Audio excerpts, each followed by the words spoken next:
महाभारत प्राचीन काल का एक ऐसा युद्ध जिसने पूरे सनातन धर्म को ही हिलाकर रख दिया।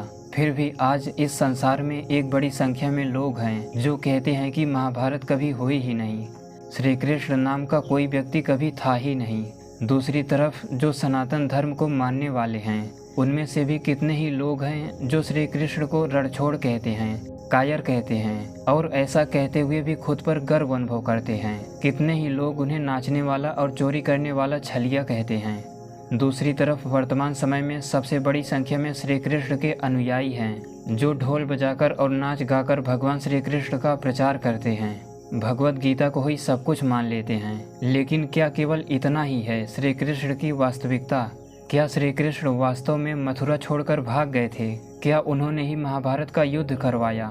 क्या वास्तव में उन्होंने ही बर्बरीक जैसे महान योद्धा का सिर काटा? अगर आप अपने जीवन का 5 मिनट मुझे दे देते हैं तो मैं आपसे वादा करता हूँ भगवान श्री कृष्ण का एक ऐसा चरित्र आपके सामने स्पष्ट होकर आएगा जिसकी आपने कभी कल्पना भी नहीं की होगी। तो आइए वीडियो को शुरू करते हैं और जानते हैं कि कितने महान थे भगवान श्री कृष्ण। क्या था भगवान श्री कृष्ण के ज्ञान विज्ञान का स्तर? ये इतिहास है उस वैदिक सनातन धर्म का, युग युगांतर से जीवित ये कहानी है भगवान श्री कृष्ण की। ये सामर्थ्य है श्री कृष्ण के सुदर्शन चक्र का जिसके चलने से कभी सूर्य भी छिप जाता था। जब महाभारत काल के समय कहीं कहीं सनातन धर्म के अस्तित्व पर ही प्रश्न खड़ा होने लगा तो भगवान श्री कृष्ण जैसे वैज्ञानिकों ने वैदिक विज्ञान का प्रचार पूरी धरती पर किया था। काफ़ी संघर्ष के बाद भी जब सनातन धर्म मिटने पर आ गया तो भगवान श्री कृष्ण के नियंत्रण और नेतृत्व में सनातन धर्म की रक्षा के लिए अधर्मियों से युद्ध हुआ था। जो लोग कहते हैं कि महाभारत युद्ध भगवान कृष्ण ने ही कराया था, उन्हें मैं बता दूं भगवान श्री कृष्ण एक शांतिप्रिय योगी थे, बहुत बड़े वैज्ञानिक थे, योगेश्वर थे। वे इतने बड़े योगी थे श्री कृष्ण की अपने तथा दूसरों के भी पिछले सभी जन्मों को जानते थे। भगवान श्री कृष्ण पूरी सृष्टि को ईश्वर सहित तत्वतः जानते थे। महाभारत काल के दौरान ऐसा कोई महापुरुष नहीं था श्री कृष्ण जिससे बढ़कर वैज्ञानिक तथा योद्धा न रहे हों। उनका इस सृष्टि के तत्वों पर अधिकार था। हस्तिनापुर की सभा में उन्होंने अनेक शरीर और चित्त का निर्माण कर दिया था। युद्ध लड़ते समय अदृश्य भी हो जाते थे।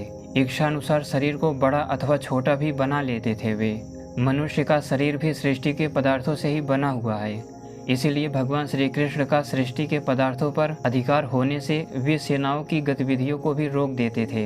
हर एक सैनिक जहां का तहां खड़ा रह जाता था। वास्तव में ये क्रिया वही कर सकता है जो स्पेस के स्ट्रक्चर को पूरी तरह जानता हो। यही कारण है कि महात्मा अर्जुन को भगवत गीता का ज्ञान दे दिया और किसी को पता भी न चल सका। थोड़ी देर के लिए युद्ध की स्थितियां उन्होंने रोक दी थी। ऐसा वही कर सकता है जो वेदों की वैज्ञानिकता को पूरी तरह जानता हो, पूरे ब्रह्मांड को तत्वतः जानता हो, सृष्टि के पदार्थों पर जिसका अधिकार हो। इसीलिए महर्षि वेदव्यास जी ने उन्हें योगेश्वर कहा था। योगेश्वर अर्थात योग का ईश्वर। सृष्टि का ऐसा कोई भी ज्ञान विज्ञान अथवा सिद्धि नहीं थी जो भगवान श्री कृष्ण के पास न हो। महर्षि संदीपनी जी के आश्रम में केवल 64 दिन में ही उन्होंने वेद और वेदांगों के विज्ञान को पूरी तरह समझ लिया था। केवल 64 दिन में उनका सामर्थ्य तथा ज्ञान विज्ञान का स्तर सभी जीवात्माओं से बढ़कर था। कुरुक्षेत्र में महान योद्धाओं और 18 अक्षौहिणी सेना के समक्ष उन्होंने खुद को परब्रह्म कहा था, यानी ईश्वर कहा था खुद को। अपने सामने भीष्म, कर्ण आदि शक्तिशाली शत्रुओं के होते हुए भी उन्होंने कहा था कि मैं इस युद्ध में शस्त्र नहीं उठाऊंगा। इसी से आप समझ सकते हैं कि भगवान श्री कृष्ण के ज्ञान विज्ञान का स्तर क्या रहा होगा। भगवान कृष्ण ईश्वर को पूरी तरह जानते थे। महाभारत युद्ध के दौरान ईश्वर में स्थित होकर उन्होंने कहा था कि अदिति के 12 पुत्रों में विष्णु हूँ मैं, रुद्रों में शंकर हूँ, देवों में इंद्र हूँ, ऋषियों में भृगु हूँ, शस्त्रधारियों में रामचंद्र हूँ। भगवान श्री कृष्ण ईश्वर में स्थित होकर ही ऐसा कह रहे थे। वास्तव में वे विष्णु, भृगु या राम नहीं थे, क्योंकि ये सभी महान पूर्वज इस समय मोक्ष में स्थित होंगे और सबकी जीवात्माएं अलग अलग होती हैं। दूसरी तरफ भगवान श्री कृष्ण ईश्वर भी नहीं थे, क्योंकि अभी तक मैंने भगवान श्री कृष्ण के जो भी सामर्थ्य, ज्ञान विज्ञान, पुरुषार्थ आदि की चर्चा की, ये सर्वव्यापक ईश्वर के सामने कुछ भी नहीं है। अपने सभी ऋषि, महर्षि, महापुरुष उसी ईश्वर को तत्वतः जानकर इतना महान बने थे। भगवान कृष्ण भी इसी ईश्वर का ध्यान करते थे और तत्वतः उस ईश्वर को पूरी तरह जानते थे। योगेश्वर भगवान श्री कृष्ण एक बहुत बड़े वैज्ञानिक थे। उनके सामर्थ्य की कल्पना भी आज कोई नहीं कर सकता। उनका सुदर्शन चक्र विश्व प्रसिद्ध था।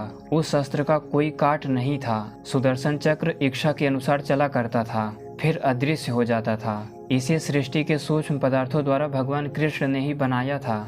इन सूक्ष्म पदार्थों की कल्पना भी आधुनिक साइंस ने अभी तक नहीं की होगी। योगेश्वर श्री कृष्ण को महान वैज्ञानिक भगवान विष्णु के सदृश माना जाता है। भगवान विष्णु, महर्षि भृगु, महर्षि ब्रह्मा, महादेव, भगवान शिव, श्री राम, श्री कृष्ण, भगवान अगस्त्य, ऋषिका लोपामुद्रा, महर्षि ऐतरेय महिदास आदि पूर्वज बहुत बड़े वैज्ञानिक हुआ करते थे, जिनका सामर्थ्य अद्भुत था। एक जीवात्मा सबसे अधिक जितना सामर्थ्य इकट्ठा कर सकता है, अधिक से अधिक, ये लोग उस स्तर तक पहुंच चुके थे। फिर भी मैं यही कहूँगा कि ये लोग भी महापुरुष थे, ईश्वर नहीं थे।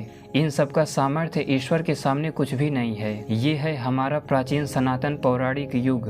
निर्णय आपको करना है कि अपने पूर्वज महान वैज्ञानिक, योगी और महान योद्धा थे, अथवा युद्ध को छोड़कर भागने वाले या फिर नाचने गाने वाले।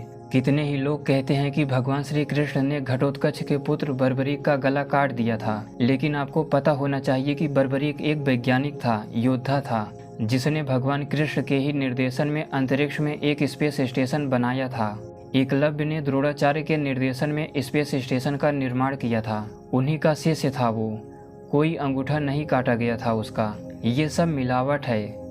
वैसे भगवान श्री कृष्ण का चरित्र एक वीडियो में पूरी तरह नहीं बताया जा सकता। फिर भी महर्षि वेदव्यास जी ने उनके 3 विशेषण बताए थे, जिसको बताकर मैं वीडियो को समाप्त करता हूँ। भगवान श्री कृष्ण को योगेश्वर कहा जाता है। योगेश्वर यानी योग का स्वामी, योग का ईश्वर। योग का तात्पर्य जो सृष्टि को पूरी तरह जानता है तत्वतः।